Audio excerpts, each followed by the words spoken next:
हिमाचल श्रेणी अथवा लघु या मध्य हिमालय, इस श्रेणी में पीर पंजाल, धौलाधर, मसूरी, नाग, तिब्बत एवं महाभारत श्रेणियां हैं। बृहद व लघु हिमालय के मध्य कश्मीर घाटी, लाहौल स्पीति, कुल्लू एवं कांगड़ा की घाटियां मिलती हैं।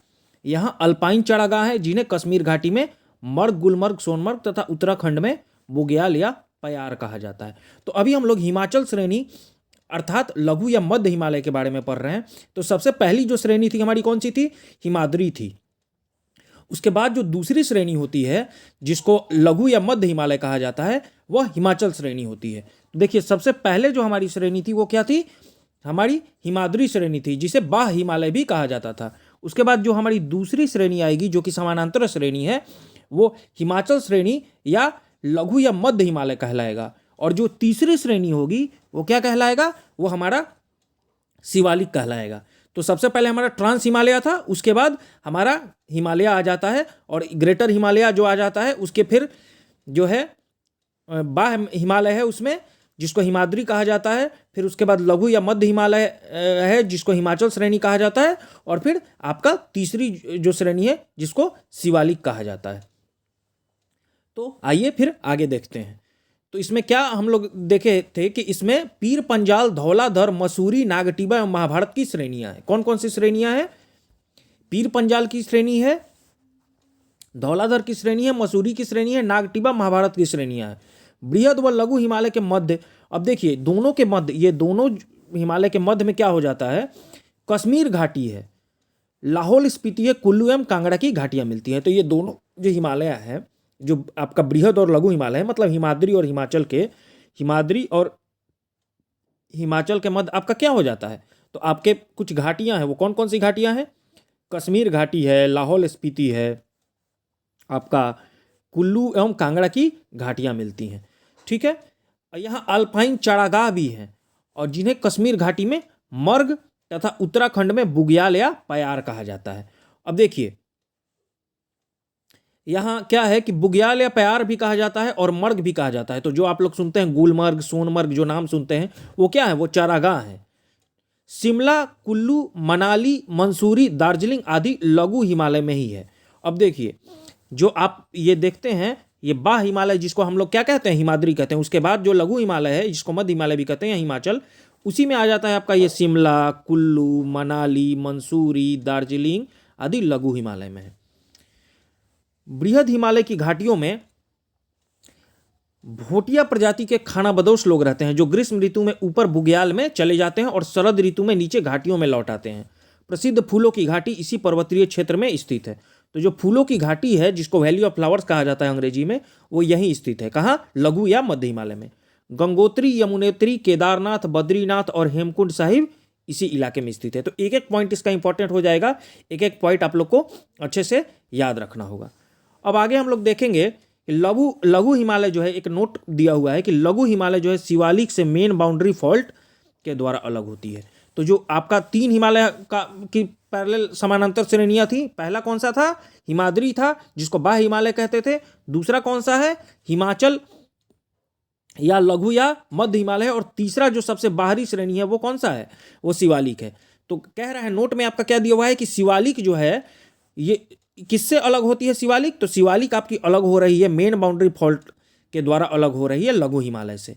मतलब यहाँ जो अलग कैसे हो रही है? तो यहाँ अलग हो रही है मेन बाउंड्री फॉल्ट के द्वारा। ठीक है, तो आप लोग यहाँ समझ गए होंगे। अब शिवालिक अर्थात निम्न या बाह हिमालय हम लोग देखेंगे। तो यह हिमालय का नवीनतम भाग है। शिवालिक एवं लघु हिमालय के बीच कई घाटियां हैं। अब देखिए शिवालिक जैसे हर हिमाद्री और हिमाचल के बीच में बहुत सारी घाटियां थी, वैसे ही क्या है इसमें भी बहुत सारी घाटियां हैं।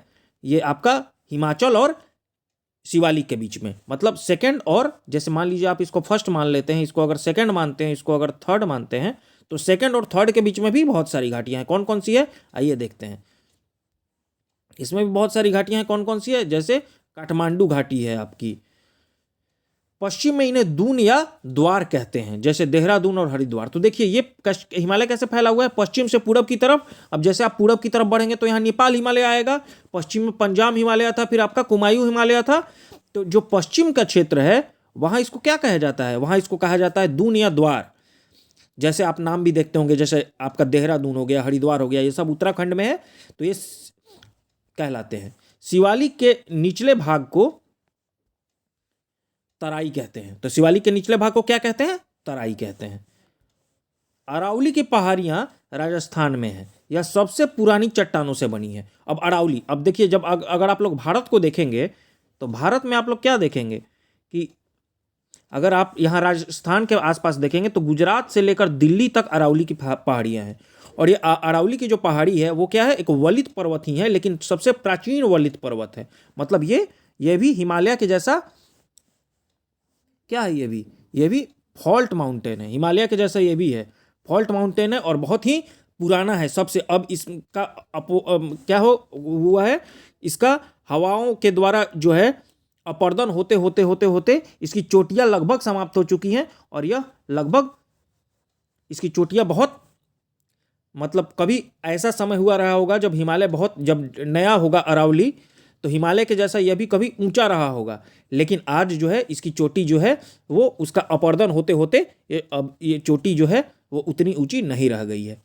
अब आपका ये जो अरावली है, सबसे इसका जो ये ऊंची चोटी जो है वो गुरु शिखर है और यह माउंट आबू में स्थित है। ठीक है, और इसकी ऊंचाई कितनी है? तो इसकी ऊंचाई है 1722 मीटर। अरावली के पश्चिम ओर से लूनी नदी बहती है। अब आपका ये अरावली अगर श्रेणी हो गया तो इसके पश्चिम से कौन सी नदी बहती है? लूनी नदी बहती है। ठीक है, लूनी नदी कच्छ के रण में गायब हो जाती है। अब आप लोग जब भारत का ये मैप अगर देखेंगे तो यहां लूनी नदी जब आएगी तो ये क्या होगी? कच्छ के रण में यहां आकर ये कहीं गायब हो जाएगी। ठीक है,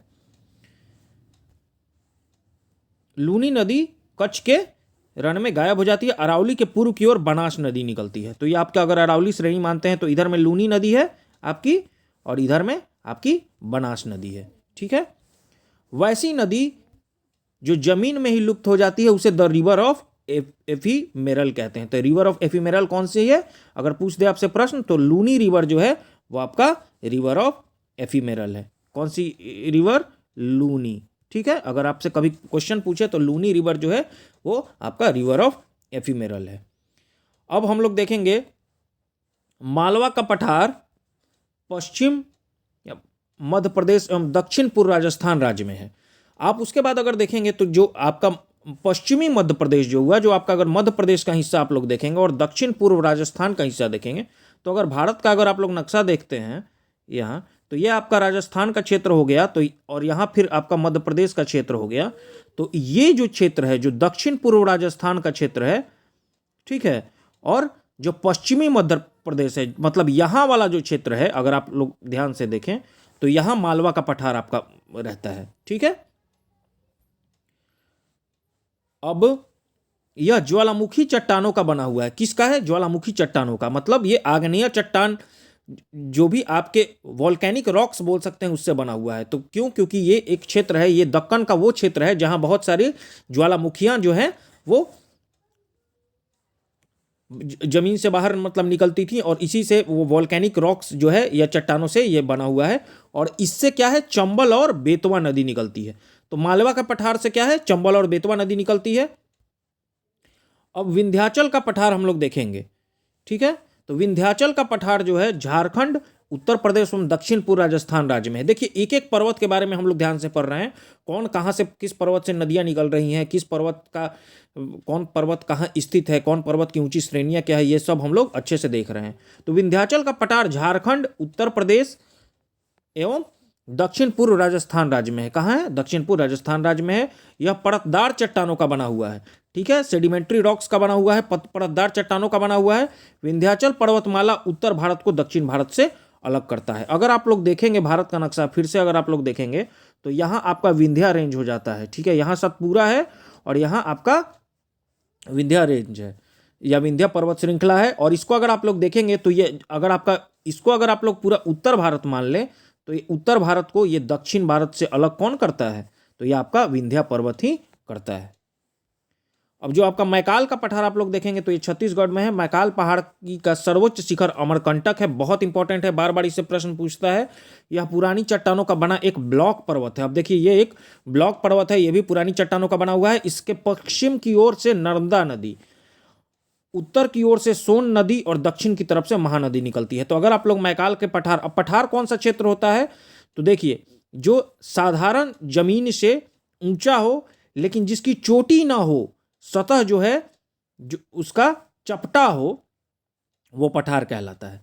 ठीक है, तो अब पर्वत क्या होता है, तो जो जमीन से जिसकी ऊंचाई 600 मीटर से अधिक हो और जिसकी चोटियां हो, वो पर्वत कहलाता है। और जिसकी ऊंचाई 600 मीटर से कम हो तथा जिसका जो है जिसमें चोटी ना हो, ठीक है, ऊपर एक सतह हो, उसको पठार कहते हैं। ठीक है, तो आप लोग पठार में समझ गए होंगे। तो यहाँ जो मैकाल का पठार है ये छत्तीसगढ़ में है। छत्तीसगढ़ आपका, ये अगर इस छत्तीसगढ़ ऐसे आपका लोकेशन देखेंगे तो यहाँ मैकाल का पठार है आपका, और मैकाल के पठार का सर्वोच्च शिखर अमरकंटक है।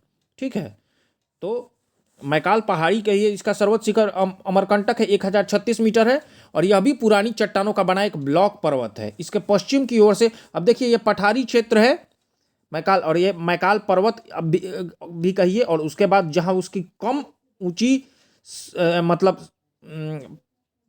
कम ऊंची कहिए और जो चपटी सतह होती होगी वो उसका पठार कहलाता है, और जो उसकी ऊंची चोटियां हैं वो पर्वत कहलाएगी मैकाल में। तो पर्वत में ही मैकाल में जो इसके सबसे सर्वोच्च शिखर है वो अमरकंटक का शिखर है।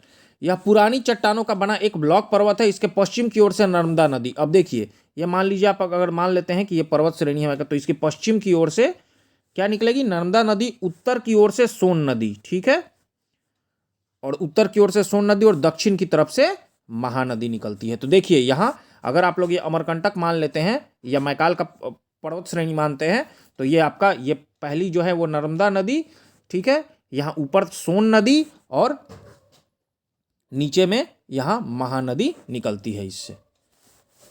छोटा नागपुर स्थित रांची का पठार संप्रदाय मैदान का उदाहरण है, संप्राय मैदान का उदाहरण है, क्योंकि अब इसकी ऊंचाई कम होगी इसीलिए ये संप्राय मैदान का उदाहरण है। और छोटा नागपुर पठार को भारत का रूर, खनिज भंडार की दृष्टि से भारत का सबसे संपन्न है, इसलिए इसको भारत का रूर भी कहा जाता है।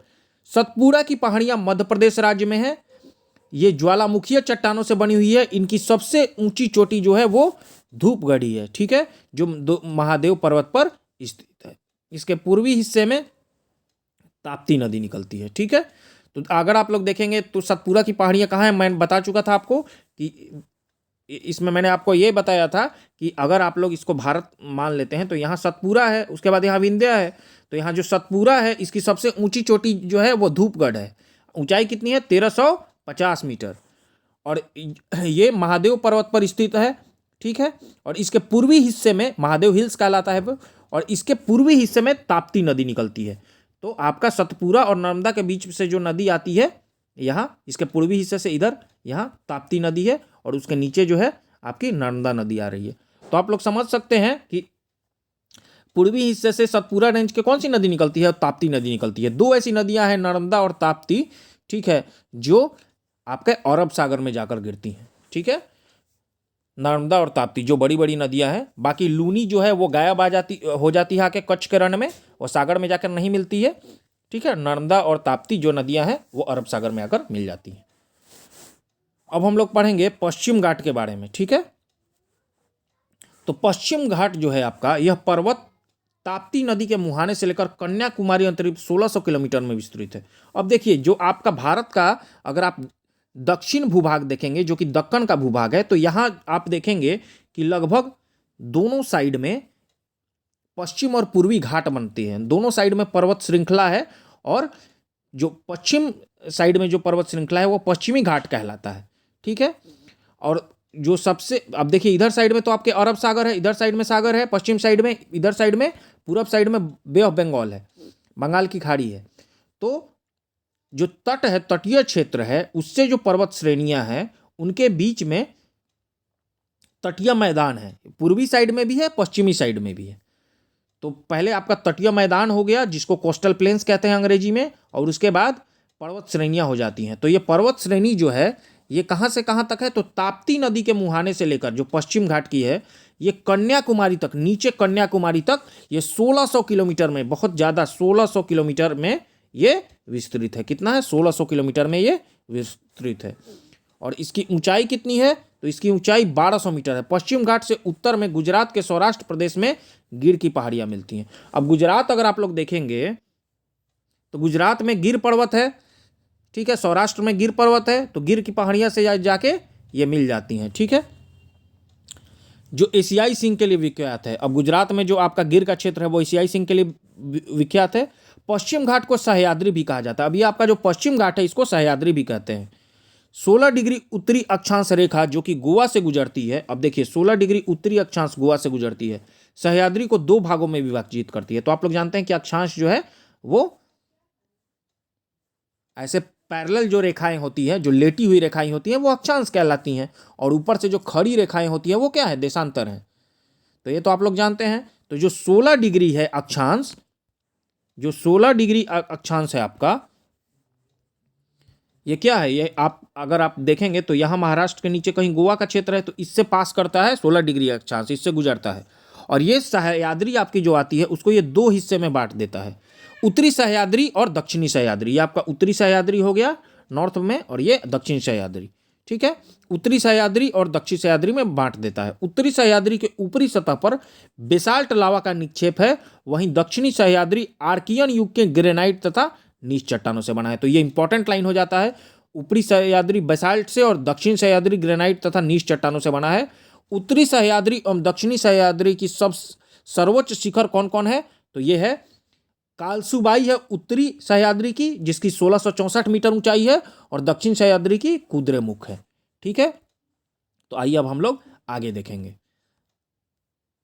ज्योग्राफी एक ऐसा सब्जेक्ट है जिसमें बहुत सारे फैक्ट्स भी आ जाते हैं भूगोल में, और फैक्ट्स हैं लेकिन साथ में बहुत चीज़ें समझने वाली भी चीज़ें हैं। तो हम लोग दोनों को मिलाकर चलेंगे, समझने वाली जहाँ चीज़ें है उसको समझते चलेंगे और जो फैक्ट्स है उसको पढ़ते चलेंगे। तो आगे देखते हैं हम लोग। महाबलेश्वर जो है 1438 मीटर उत्तरी सह्याद्री की दूसरी प्रमुख चोटी है, ठीक है। कुद्रेमुख थी आपकी ये दक्षिण सह्याद्री की, ऐसे ही अब महाबलेश्वर जो है वो उत्तरी सह्याद्री की दूसरी प्रमुख चोटी है, ठीक है। महाबलेश्वर का उच्चतम बिंदु विल्सन पॉइंट है, Arthur seat point, needle hole point जिसको एलिफेंट पॉइंट भी कहते हैं, महाबलेश्वर में ही है। अब महाबलेश्वर से ही आपकी 5 नदियां कौन कौन है, कृष्णा नदी बहुत ज्यादा इंपॉर्टेंट है, सावित्री, वेना, गायत्री एवं कोयना निकलती है। तो प्रश्न पूछ देता है कि कृष्णा नदी कहां से निकलती है, तो ये महाबलेश्वर से ही निकलती है, ठीक है। और सावित्री, वेना, गायत्री, कोयना नदी भी आपकी कहां से निकलती है, ये महाबलेश्वर से ही निकलती है। अब दर्रे से गुजरने वाले प्रमुख रेल एवं सड़क मार्ग। तो दर्रे मैं आपको बता चुका हूं कि जब आप लोग ऊपर हिमालय में आ रहे थे तो हिमालय में पर्वत श्रेणियां में इस पार से उस पार जाने के लिए कुछ स्थान थे, जो पर्वत श्रेणियों के बीच में जो छोटा सा गैप रहता है, जो खाली स्थान रहता है, वो दर्रा कहलाता है। और इस दर्रे के माध्यम से पर्वत श्रेणियों में को लोग क्रॉस कर सकते हैं, एक बार से एक तरफ से दूसरे तरफ जा सकते हैं। तो उसी प्रकार से जो वेस्टर्न घाट के जो भी पर्वत श्रृंखलाएं हैं जो सह्याद्री कहलाती हैं, उसमें भी दर्रे हैं। तो कौन कौन से दर्रे हैं उसको हम लोग पढ़ेंगे। तो दर्रे से गुजरने वाले प्रमुख रेल एवं सड़क मार्ग हम लोग देखते हैं। थालघाट दर्रे कहाँ है, मुंबई, नागपुर, कोलकाता रेल एवं सड़क मार्ग पर ये थालघाट दर्रे बहुत इंपॉर्टेंट है, प्रश्न इससे बार बार पूछ देता है। थालघाट दर्रे कौन है, मुंबई, नागपुर, कोलकाता रेल एवं सड़क मार्ग पे थालघाट दर्रे हैं। उसके बाद आपका है भोरघाट दर्रे, मुंबई, पुणे, बेलगांव, चेन्नई रेल एवं सड़क मार्ग पे आपका कौन सा है, आपका भोरघाट दर्रे है। कहाँ है, मुंबई, पुणे, बेलगांव, चेन्नई रेल मार्ग एवं सड़क मार्ग पे। तो आपको याद रखना होगा, थालघाट आता है, फिर भोरघाट आता है, फिर पालघाट आता है। कालीकट, त्रिचूर, कोयम्बटूर, इडोर रेल व सड़क मार्ग पे आपका पालघाट दर्रा आएगा। तो आप लोग देखेंगे तो 3 दर्रा आपका आएगा। कैसे, अगर ऐसा लोकेशन आप लोग देखते हैं तो 3 आएगा, थालघाट, भोरघाट और पालघाट, ठीक है। अब हम लोग पश्चिम घाट के दर्रे जो उत्तर से दक्षिण की ओर हम लोग देख रहे हैं, उसमें हम लोग ऊंचाई के माध्यम से भी देखेंगे। तो दर्रा ऊंचाई और स्थिति दे रहा है। तो देखिए आपका जो थालघाट है, पहले हम लोग क्या देखें कि कौन किस मार्ग को अलग कर रहा है, किस मार्ग को जोड़ रहा है। अब हम लोग ऊंचाई के माध्यम से और उसकी स्थिति को देख रहे हैं। तो थालघाट जो है 580 मीटर नासिक एवं मुंबई के बीच का संपर्क मार्ग, भोरघाट जो है 630 मीटर मुंबई एवं पुणे के बीच का संपर्क मार्ग, पालघाट जो है 305 मीटर कोयम्बटूर एवं कोचीन के बीच का संपर्क मार्ग है, सेनकोटा जो है 280 मीटर तिरुवनंतपुरम एवं मदुरई के बीच का संपर्क मार्ग है, ठीक है। तो आप लोग चारों को देख लिया अच्छे से, कौन कौन सा था ये आपका, ये पहला आपका कौन सा था, थालघाट था, ठीक है। ध्यान से अगर हम लोग देखते जाएं तो पहला जो है वो आपका हो जाता है थाल घाट, ठीक है। दूसरा कौन सा हो जाता है, दूसरा आपका हो जाता है भोर घाट, जो यह 630 मीटर मुंबई एवं पुणे के बीच का संपर्क मार्ग। तीसरा आपका हो जाता है कौन सा, तीसरा हो जाता है पाल घाट, 305 मीटर कोयम्बटूर एवं कोचीन के बीच का संपर्क मार्ग। और चौथा जो हो जाता है वो आपका कौन सा है, सेनकोटा, 280 मीटर तिरुवनंतपुरम एवं मदुरई के बीच का संपर्क मार्ग है, ठीक है। अब हम लोग देखेंगे दक्कन का पठार महाराष्ट्र राज्य में है। कहाँ है ये, दक्कन का पठार महाराष्ट्र राज्य में है और महाराष्ट्र में इसकी स्थिति है। यह ज्वालामुखी बेसाल चट्टानों का बना है। किससे बना है, बेसाल चट्टानों का बना है। यह काली मिट्टी का क्षेत्र है। किसका क्षेत्र है, ये काली मिट्टी का क्षेत्र है। इस पठार के पूर्वी भाग को विदर्भ कहा जाता है। तो यह भी एक इंपॉर्टेंट पॉइंट हो गया कि इस पठार के पूर्वी भाग को विदर्भ कहा जाता है। अब धारवा का पठार कर्नाटक राज्य में है। तो धारवा का पठार आपका कहाँ है, कर्नाटक राज्य में है। यह परिवर्तित चट्टानों से बना हुआ है। कैसे बना हुआ है, परिवर्तित चट्टानों से। तो यह भी इंपॉर्टेंट पॉइंट हो गया। इस पठार के पश्चिम भाग में बाबा बुदन की पहाड़ी है। तो देखिए इस पठार के कहाँ है, पश्चिम भाग में है। कौन सा, बाबा बुदन की पहाड़ी तथा ब्रह्मगीर की पहाड़ी है। तो पश्चिम भाग में कौन सा, धारवा का पठार कर्नाटक में है और कर्नाटक में ही इसके पश्चिम भाग में, जब मान लीजिए आपका ये धारवा का अगर पठार हो गया ये, तो इसके पश्चिम भाग अगर आप लोग देखेंगे तो इसके पश्चिम भाग में क्या है, बाबा बुदन की पहाड़ी है और ब्रह्मगिरी की पहाड़ी है, ठीक है। आप लोग समझ गए। अब हम लोग आगे देखेंगे।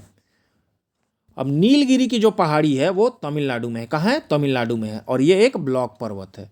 यह मुख्यतः चारकोनाइट पठार से बना है। किससे बना है, चारकोनाइट पठारी से। कौन सा, नीलगिरी की पहाड़ी। इसकी सबसे ऊंची चोटी कौन सी है, डोडा बेटा है। बहुत इंपॉर्टेंट है, पूछता है नीलगिरी पहाड़ी की सबसे ऊंची चोटी कौन सी है, डोडा बेटा, 2637 मीटर है और वो दक्षिण भारत की दूसरी सबसे ऊंची चोटी है, ठीक है, दूसरी सबसे ऊंची चोटी है।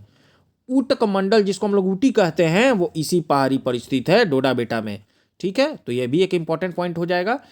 तो नीलगिरी की पहाड़ी तमिलनाडु में है। अब देखिए, अब नीलगिरी का अगर आप लोग लोकेशन देखेंगे तो ये लगभग तमिलनाडु, कर्नाटका और केरला तीनों के बॉर्डर पे ये हो जाता है, क्योंकि जब वहाँ वेस्टर्न घाट और ईस्टर्न घाट जहाँ मिलता है, वेस्टर्न घाट और ईस्टर्न घाट, वहाँ ये आपकी नीलगिरी की पहाड़ियाँ होती हैं जहाँ वेस्टर्न घाट, और इसी कारण से ये आपका जो केरला का क्षेत्र है, फिर ये आपका जो तमिलनाडु का क्षेत्र है और ये आपका जो कर्नाटक का क्षेत्र है, यहाँ तीनों में नीलगिरी की पहाड़ियाँ लगभग फैली हुई हैं।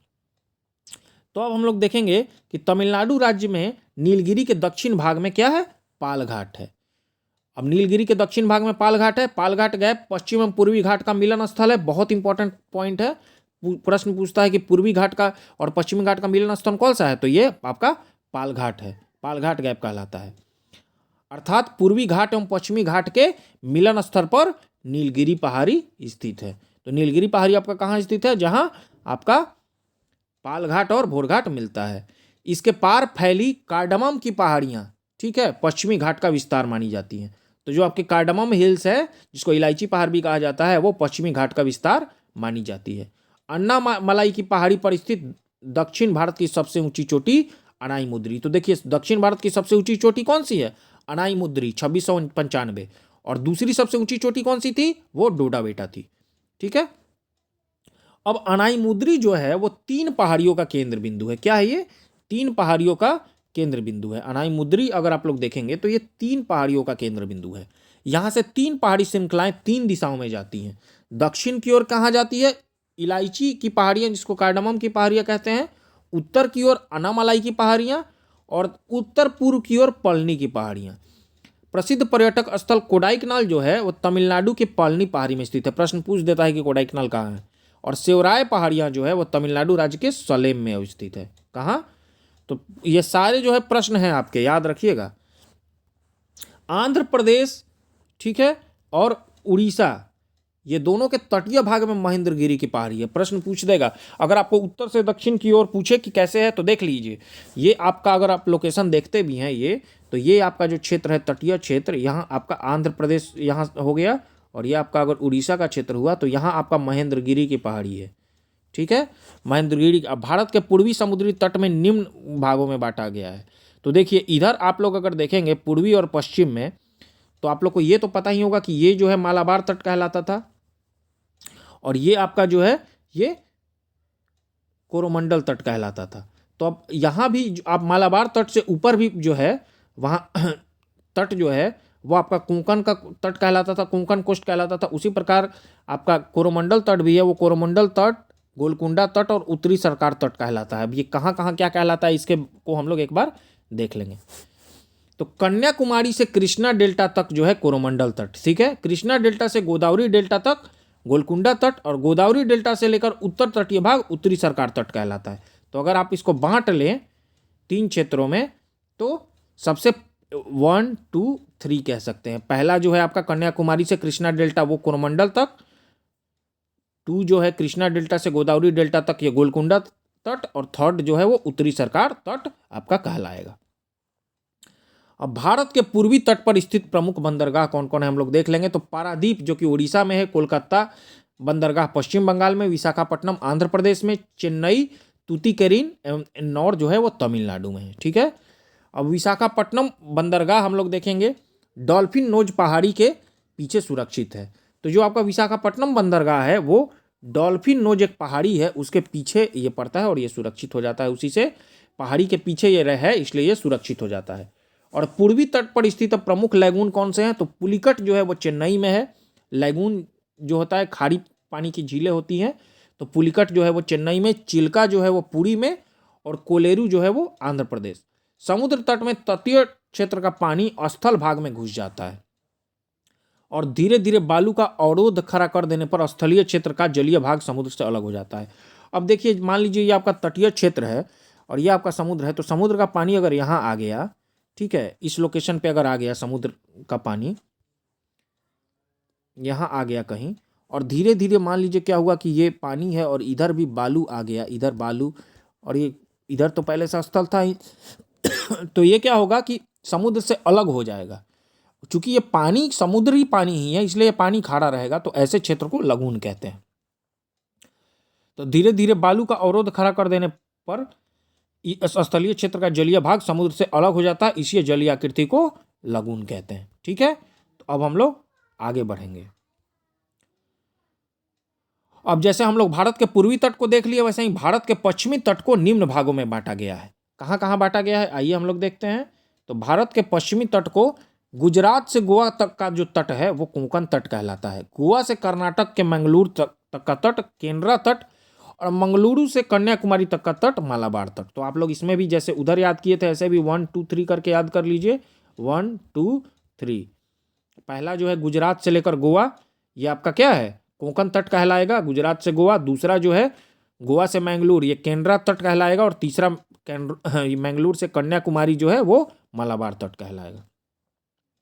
भारत के पश्चिमी तट पर स्थित प्रमुख बंदरगाह कौन है। तो कांडला है, गुजरात में है, मुंबई महाराष्ट्र में, मारमा गांव जो है गोवा में है, मंगलुरु कर्नाटक में है, कोची केरला में है, और नावासोवा जो कि महाराष्ट्र में है, नावासोवा ये भी महाराष्ट्र में है।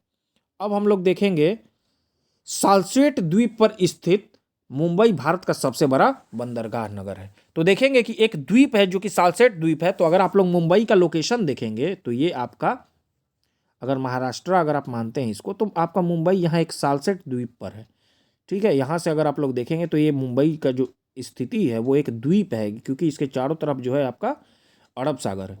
तो ये मुंबई भारत, और यही जो है मुंबई है, और यही भारत का सबसे बड़ा बंदरगाह है, ठीक है। तो प्रश्न पूछ सकता है कि भारत का सबसे बड़ा बंदरगाह कौन है, तो मुंबई का बंदरगाह है। मालाबार तट पर अनेक पश्च जल हैं जिसे स्थानीय भाषा में कयाल कहते हैं, ठीक है। कयाल मछली पकड़ने और अंतःस्थलीय नौकायान के लिए प्रयोग किया जाता है और पर्यटकों के लिए विशेष केंद्र होता है, ठीक है।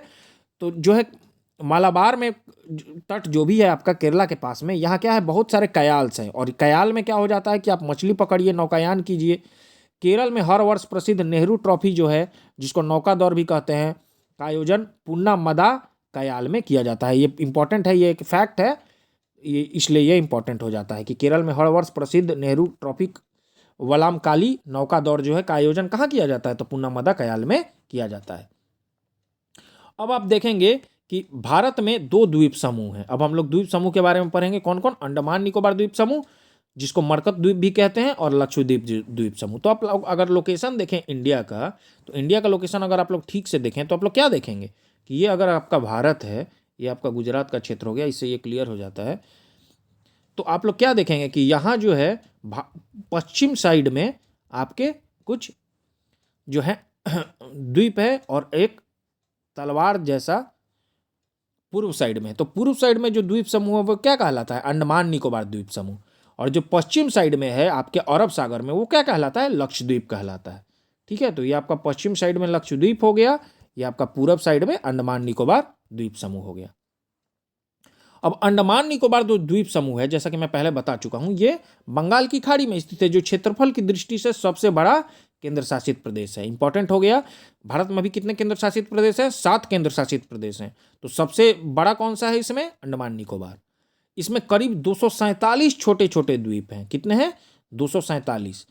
अब ये अंडमान और निकोबार दो अलग अलग है। देखिए यहाँ अंडमान है और यहाँ निकोबार है। ठीक है, दोनों को अलग कौन डिग्री चैनल करता है? तो आपका 10 डिग्री चैनल जो है ये दोनों को अलग करता है। ठीक है, अब 10 डिग्री चैनल है। अब 10 डिग्री चैनल क्या है एक्चुअल में? ये 10 डिग्री अक्षांश से दोनों के बीच में 10 डिग्री अक्षांश रेखा गुजरती है।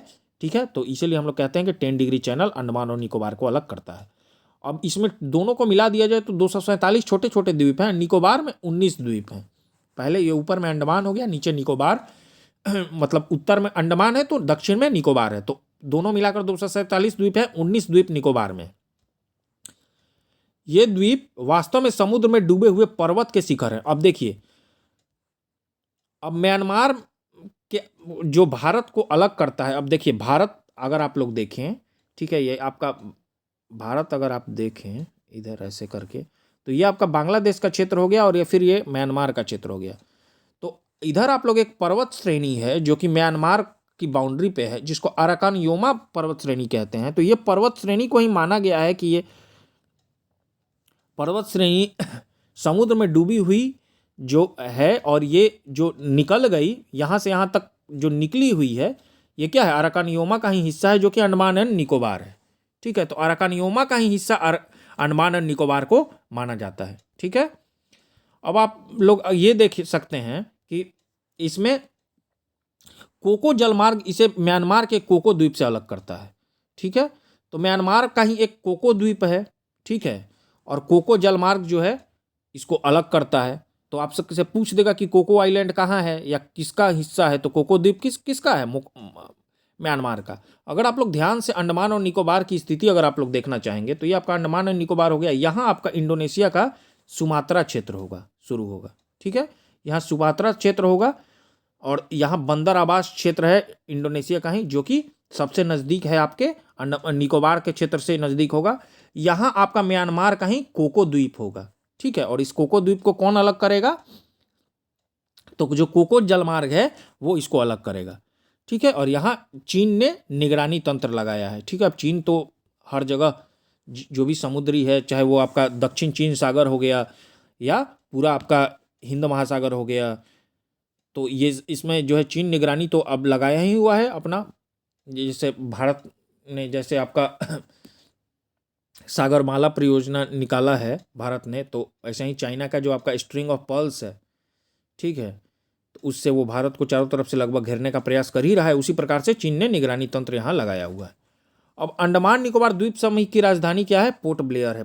प्रश्न पूछता है कि कौन सी राजधानी है, तो पोर्ट ब्लेयर है, और ये दक्षिणी अंडमान में स्थित है। पूछ देगा किस कहाँ है, तो अंडमान को भी आप लोग देखें तो अंडमान भी जो है और निकोबार भी जो है 3-4 क्षेत्र में बटा हुआ है। जैसे आपका ग्रेट अंडमान हो गया, उत्तर अंडमान हो गया, साउथ अंडमान हो गया। ठीक है, तो जिसको साउथ अंडमान को दक्षिण अंडमान हिंदी में कहेंगे। तो जो अंडमान निकोबार द्वीप समूह की राजधानी पोर्ट ब्लेयर है वो दक्षिण अंडमान में स्थित है। अब हम लोग देखेंगे अंडमान और निकोबार द्वीप समूह में मैंग्रोव वन, ठीक है, सदापर्णी वन एवं पर्णपाती वनों का संयोजन है। तो आप मैंग्रोव वन भी पाए जाएंगे वहां, सदापर्णी वन और पर्णपाती वन, ठीक है, तीनों वहां पाया जाएगा। ठीक है, बंगाल की खाड़ी में नदियों ने जलोढ़ मिट्टी के निक्षेप के द्वारा कई द्वीपों का निर्माण किया। अब देखिए बंगाल की खाड़ी जो है आपकी, अगर आप लोग ध्यान से देखेंगे तो जो अगर आपकी बंगाल की खाड़ी है, तो ये आपकी जो बंगाल की खाड़ी होगी, इसमें क्या बहुत सारी नदियां जो है वो बंगाल की खाड़ी में आके गिरती हैं। ठीक है, तो बंगाल की खाड़ी में जो भी नदियां आकर गिरेंगी वो यहाँ क्या करेंगे? डेल्टा का निर्माण करेंगी। तो डेल्टा का निर्माण करेंगी और साथ में जलोढ़ मिट्टी भी लेकर आएंगी अपने साथ में, तो इससे बहुत सारे द्वीपों का निर्माण हो गया है।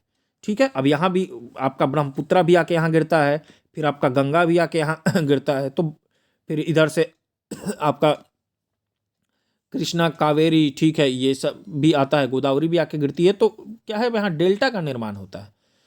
तो हुगली के निकट जो है 20 किलोमीटर लंबा सागर द्वीप हो जाता है, ठीक है, जिसे गंगा सागर के नाम से जाना जाता है। ये क्या है, जलोढ़ मिट्टी के द्वारा ही बनाया हुआ एक निक्षेप है। और यहाँ न्यू मूर नामक द्वीप का निर्माण हाल ही में हुआ है। तो एक सागर द्वीप जिसको गंगा सागर कहेंगे हुगली के पास, और एक न्यू मूर द्वीप भी है जिसका निर्माण हाल ही में हुआ है। सुंदर वन जो गंगा का डेल्टा है में मैनग्रोव वन पाए जाते हैं। तो सुंदर वन भी आपका गंगा का ही डेल्टा है। सागर द्वीप कहिए, न्यू मूर आइलैंड, ये सारे कौन से हैं, वो जलोढ़ मिट्टी के द्वारा ही या एलुवियल सॉइल के द्वारा ही बनाए गए डेल्टा है। विश्व का सबसे बड़ा ज्ञात नदी द्वीप माजुली द्वीप है। अब नदी के द्वारा द्वीप जो बनाए गए हैं उसमें सबसे बड़ा विश्व का ज्ञात द्वीप कौन सा है, माजुली है, जो कि असम में स्थित है, जिसे ब्रह्मपुत्र नदी की दोनों शाखाएं मिलकर बनाती हैं। अब माजुली आइलैंड जो है वो बहुत ज़्यादा प्रसिद्ध है। क्यों प्रसिद्ध है, जो कि असम का में है, तो वहाँ जो है वो विश्व का सबसे बड़ा तैरता हुआ जो है आइलैंड है, ठीक है, और वहाँ इसलिए वो बहुत ज़्यादा प्रसिद्ध है। अब अंडमान निकोबार द्वीप समूह की सबसे ऊंची पर्वत जो है, चोटी कौन सी है, सैडल पीक है, 738 मीटर इसकी ऊंचाई है। कितनी ऊंचाई है, 738 मीटर। ये उत्तरी अंडमान में है। तो अब हम लोग अंडमान और निकोबार के पर्वत शिखर के बारे में एक बार देख लेंगे कि कौन कौन से पर्वत शिखर हैं। तो सबसे पहले देखिए सैडल पीक है आपका, ये उत्तरी अंडमान में है, 738 मीटर इसकी ऊंचाई है। फिर माउंट थुलियर है, ग्रेट निकोबार में है ये। अब देखिए और कौन सा अंडमान में स्थित है, वो ग्रेट में है कि मध्य में है कि दक्षिण में है कि उत्तर में है, आपको जानना बहुत जरूरी है। तो आपका माउंट थुलियर जो है ये ग्रेट निकोबार में है। देखिए ग्रेट निकोबार में है, ये आपका अंडमान हो गया, उसके बाद आता है निकोबार। तो ग्रेट निकोबार में माउंट थुलियर है, ठीक है। अंडमान जो है आपका उत्तरी, मध्य और दक्षिणी अंडमान में बटा हुआ है। वैसे ही निकोबार भी great Nicobar, little Nicobar, car Nicobar ऐसे में बटा हुआ है। तो माउंट थुलियर आपका ग्रेट निकोबार में है। माउंट डियोवाली जो है मध्य अंडमान में है, 515 मीटर इसकी ऊंचाई है। माउंट कोयोबो जो है वो दक्षिण अंडमान में है, 460 मीटर इसकी ऊंचाई है। और माउंट हैरियट जो है वो ये भी दक्षिण अंडमान में है और 450 मीटर इसकी ऊंचाई है, ठीक है। तो हम लोग देख लिए यहाँ अंडमान निकोबार के पर्वत शिखर को। अब यहाँ एक टेबल दिया हुआ है जिसमें भारत की नदियों का उद्गम स्थल बताया हुआ है। उससे पहले हम लोग अभी इसको खत्म कर लेते हैं, अंडमान निकोबार को जो हम लोग देख रहे थे। तो केंद्र शासित प्रदेश का सबसे बड़ा पतन कौन सा है जिसको बंदरगाह कहते हैं, वो पोर्ट ब्लेयर है। तो सबसे बड़ा ऐसे बंदरगाह कौन सा था, मुंबई का बंदरगाह था। लेकिन केंद्र शासित प्रदेश में सबसे बड़ा कौन हो जाता है, पोर्ट ब्लेयर हो जाता है।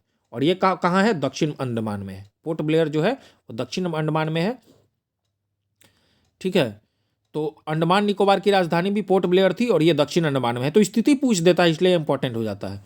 अब नेल्लोर के निकट जो है श्रीहरिकोटा, बहुत इंपॉर्टेंट हो जाता है श्रीहरिकोटा। क्यों इंपॉर्टेंट हो जाता है, ये नेल्लोर के निकट है आंध्र प्रदेश में, ये भी एक द्वीप है।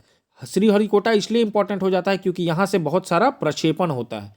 जो भी हम लोग सैटेलाइट छोड़ते हैं वो श्रीहरिकोटा से ही छोड़ते हैं।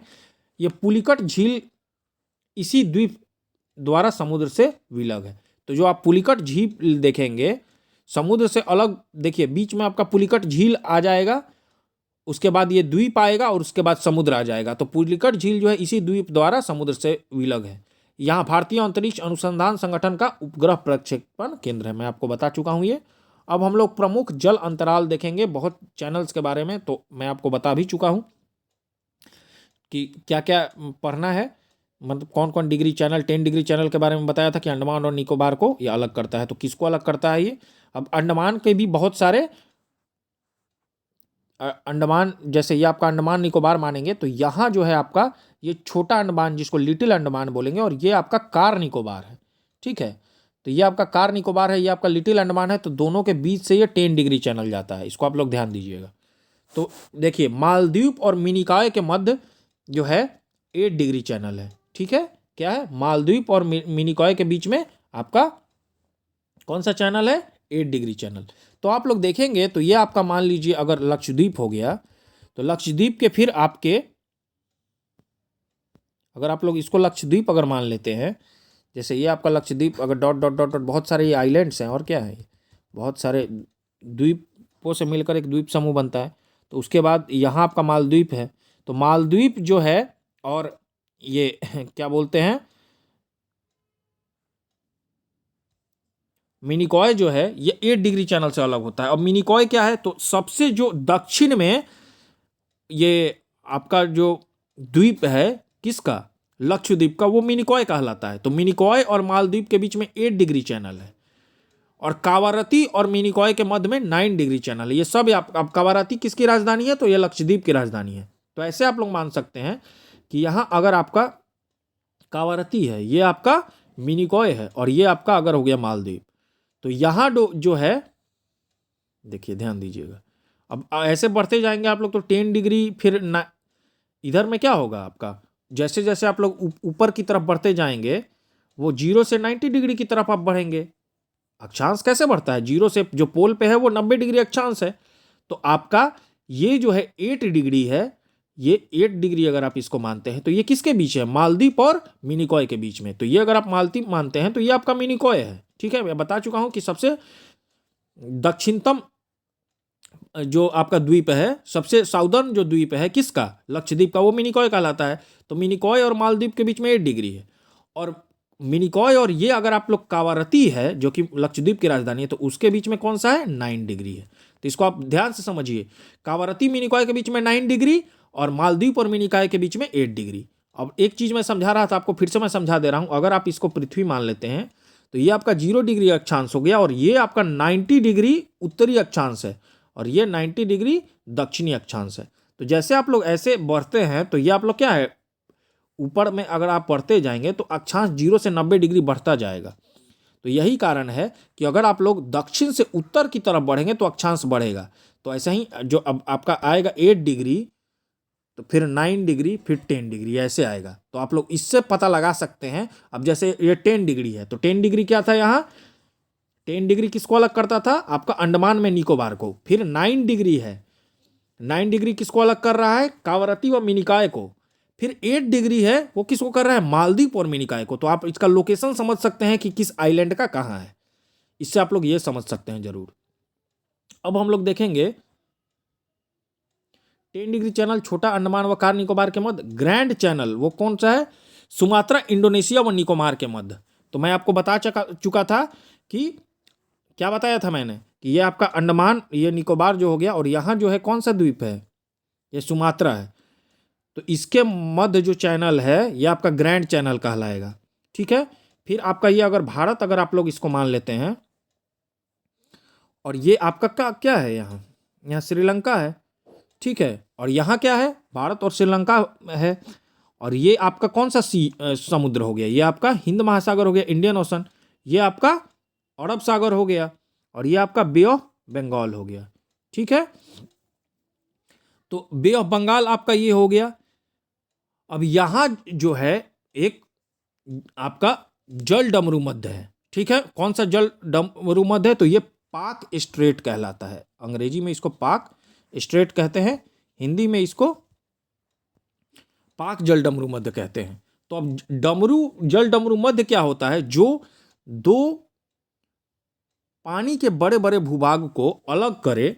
ठीक है, जल डमरू मध्य, देखिए इसको क्या कहेंगे, जल डमरू मध्य को अगर मैं बताना चाहूं तो जो पानी का बहुत बहुत दो बड़े बड़े भूभाग को क्या करे, एक मध्य बनाए, मतलब जो पानी के बहुत बहुत बड़े बड़े भूभाग को मिलाए। डमरू का शेप कैसा होता है, ऐसा ही होता है डमरू का शेप। तो वो जल डमरू मध्य कहलाता है। दो बहुत बड़े बड़े, जैसे दो सागर को अगर कोई छोटा सा पानी का भूभाग, जल का भूभाग जो दो बड़े बड़े सागर को मिलाए, वो वहां का डमरू मध्य हो गया, जल डमरू मध्य। या दूसरी परिभाषा भी यह है कि जो स्थल के दो बड़े बड़े क्षेत्रों को अलग करे, वो भी आपका जल डमरू मध्य। तो आप ध्यान से देखिए, जो स्थल के दो बड़े क्षेत्रों को अलग करे, या पानी के दो बड़े बड़े पानी के या जल के क्षेत्र को जो मिलाए वो जल डमरू मध्य है। तो यहां अगर आप लोग देखेंगे तो ये आपका अगर भारत हो गया, ये श्रीलंका हो गया, तो ये क्या कर रहा है, भारत और ये आपका बीच में ये रामेश्वरम सेतु के आसपास का क्षेत्र है और ये खाली प्रदेश है। तो ये आपका पाक स्ट्रेट है। ये किसको किसको मिला रहा है, ये हिंद महासागर और गल्फ ऑफ मन्नार, माने हिंद ऑफ महान, अगर आप लोग यहाँ गल्फ ऑफ मन्नार मान लेते हैं और अगर इधर बे ऑफ बंगाल मान लेते हैं तो ये तो उसी का हिस्सा है। अगर ये इसको अगर सागर मानते हैं तो ये हिंद महासागर और ये बे ऑफ बंगाल को मिला कौन सा रहा है, ये पाक जलडमरू मध्य मिला रहा है। और ये दो बड़े बड़े भूभाग को भी अलग कर रहा है। क्यों, अगर ये बीच में नहीं होता तो भारत सीधा श्रीलंका से जुड़ जाता। तो इसके होने के कारण भारत और श्रीलंका एक दूसरे से अलग हो रहा है। तो ये पाक जलडमरू मध्य हो गया या पाक स्ट्रेट। तो स्ट्रेट का डिफिनीशन यही है कि जो दो स्थल के बड़े भूभाग को जो अलग करे या जल के दो बड़े बड़े भूभाग को मिलाए वो जलडमरू मध्य हो गया। ऐसा ही, ठीक है, तो आपको समझ में आ गया। अब जो डंकन पास है ये दक्षिण अंडमान व लघु अंडमान के मध्य है। ठीक है, ये सारे एक एक जो है सब इंपॉर्टेंट हो जाते हैं, आप लोग याद रखिएगा।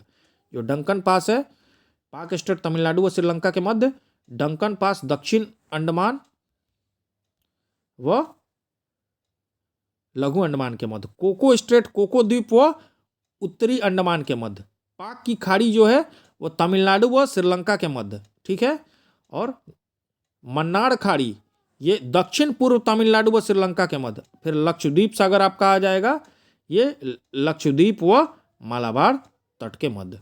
ठीक है, आप लोग अगर ध्यान से देखेंगे लक्षद्वीप, ये मन्नार की खाड़ी दक्षिण पूर्व तमिलनाडु व श्रीलंका के मध्य, और लक्षद्वीप सागर आ गया लक्षद्वीप व मालाबार तट के मध्य।